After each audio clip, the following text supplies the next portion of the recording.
Good afternoon. Welcome to Teleislas News with the most important information of the day. To commemorate the International Day Against Rabies, the Secretariat of Health will hold a vaccination campaign against the disease transmitted by animals.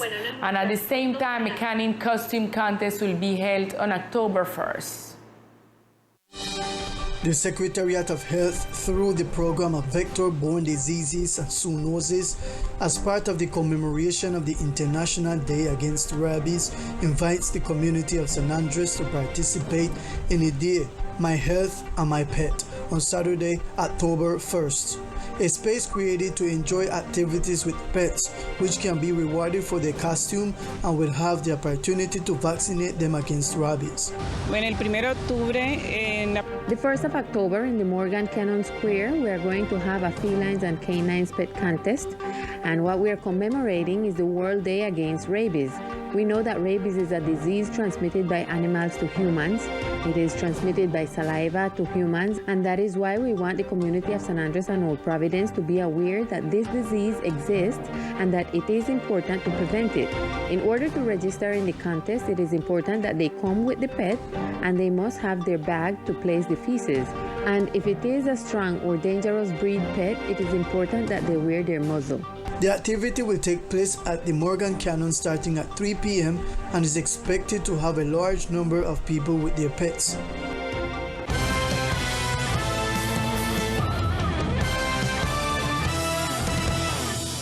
A labor committee was held in the government's facilities by different entities of the island to join efforts in the fight against the eradication of child labor.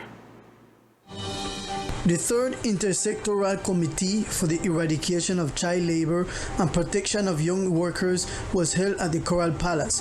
The objective of the meeting was to record the actions carried out by the Bureau of Children, Adolescents and Youth, in coordination with the Children and Adolescents Police, the Colombian Family Welfare Institute, the Ministry of Labor, the Secretariats of Government, Health and Education, among others. Among the topics of conversation were the actions taken to guarantee the welfare, dignity, and rights of children and youth. Within the commitments agreed upon, it was established to articulate, build, prevent, and promote the rights of children and adolescents of the archipelago.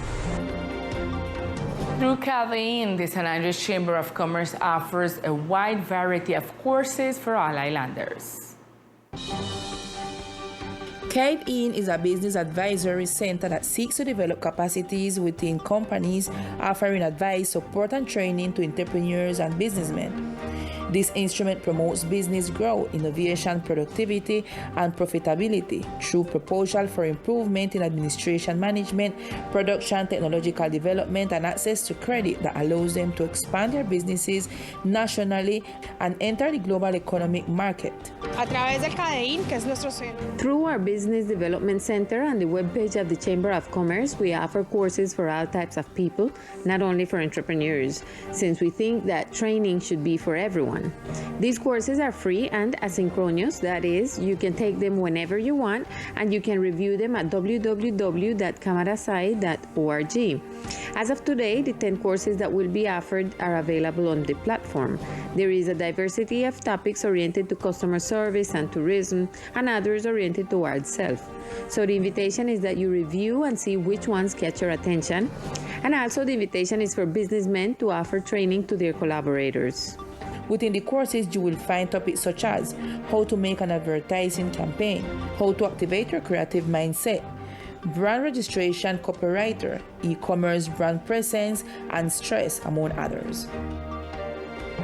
And if you are interested in learning more about financial education, this is your chance, because the Ministry of Commerce, Industry and Tourism, through the Superintendents of Finance, Semprende and Impulsa Colombia, invite you to a workshop on the financial system.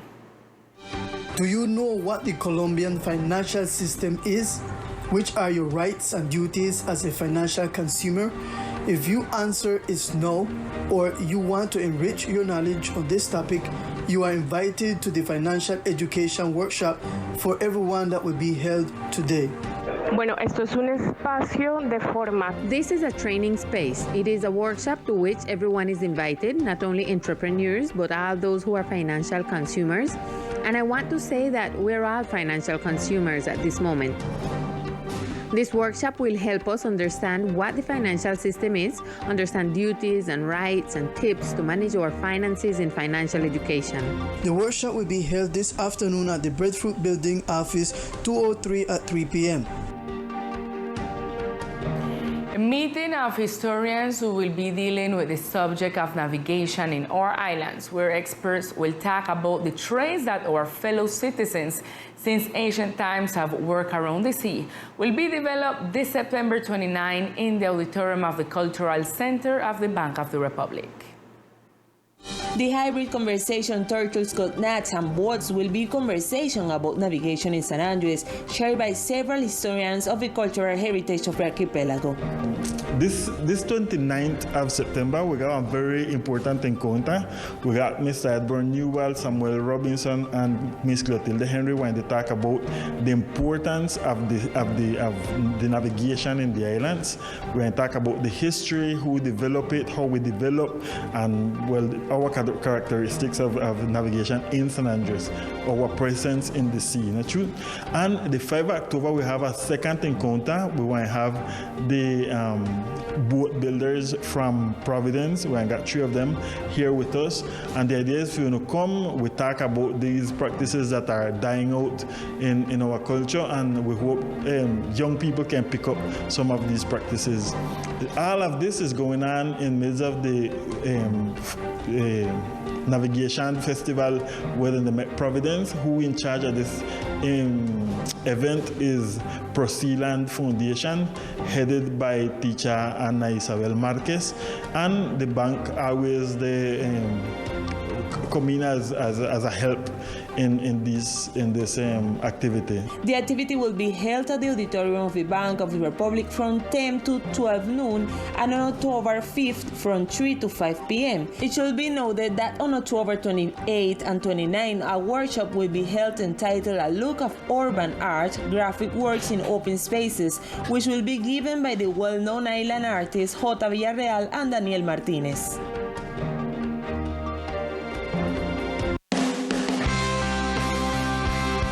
Regional channel Teleislas will be part of a new proposal that seeks to exalt the country's tourist diversity through a journey that they can enjoy from their homes. It is the first docu-reality on sustainable tourism in which the 8 regional channels participate, called Ruta Colombia. If you want to know more details and participate, go to www.rutaporcolombia.com and fill out the form.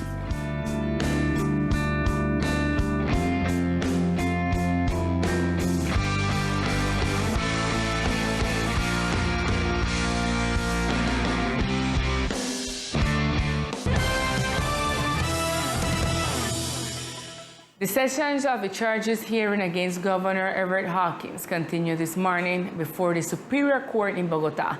Teleislas News carries a detailed report of the departmental governor defense argument. Defender Juan Duque presented his arguments for the defense of the departmental governor before the indictment given by the prosecutor's office, where he was accused of possible irregularities in contracting during the COVID-19 sanitary emergency. This ambivalence that is presented as an indicator of contractual unlawfulness from this counter relationship shows that even with the prohibition of tourism activities, the Secretariat of Tourism and the activities related to this was a necessity that had to be provided. Is there any record that they remain in the pandemic period? Yes, as I mentioned, there was a census proving that tourists were trapped in the pandemic on the island, for which the tourist inspectors provided the service. Honorable Third Magistrate of the contractual groups for 10 contracts and through press campaigns, and that they were followed up pending of the situation in which the tourists found themselves, providing them with the prospective humanitarian aid. Contractor Group Number 2, group of tourist informers for 5 contracts. Continuing with the defense, the attorney presented some of the argumentative evidence with the testimonies of the contractors that were the object of the charges against Hawkins Green. The contract began on July 2nd, 2020 and was executed 5 months. In an opportunity, it was returned to you or for your correction or for clarification or for the supervision of the contract. No, you fully complied with the business contract for the provision of services number 255 of 2020. Yes, do you know if the governor had dissent in your hiring? No. My hiring is due to my experience in the tourism area in any opportunity. Did you receive direct instruction from Governor Everett Hawkins or through another person close to the contract in 2020? No. Only for the supervisor who was the Secretary of Tourism and the coordinator. Last year, I was contracted by an investigator from the prosecutor's office who told me that I was not part of the investigation, but I needed an interview. I went to the police station on the island, and in that opportunity, they asked about the execution for the CM with similar questions. Do you have anything else to add? No. The interview of hotelier Tommy, whose content was already reflected with similar evidentiary purposes, but for contract group number 2 is again used as evidentiary material. After the recess of the hearing, the defense attorney will continue with the arguments of the defense of the departmental governor, which will begin at 2 o'clock in the afternoon, where the replies by the prosecution will be presented later. Teleislas News will be reporting on the conclusions of the hearing.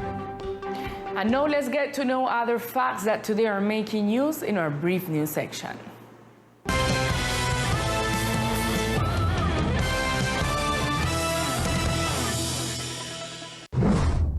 In commemoration of the World Tourism Day, the Tourism Protection Group of the National Police conducted a preventive activity for the conservation and protection of cultural and heritage attractions, which enhance and position the Sea of Seven Colors as one of the most visited destinations in the world.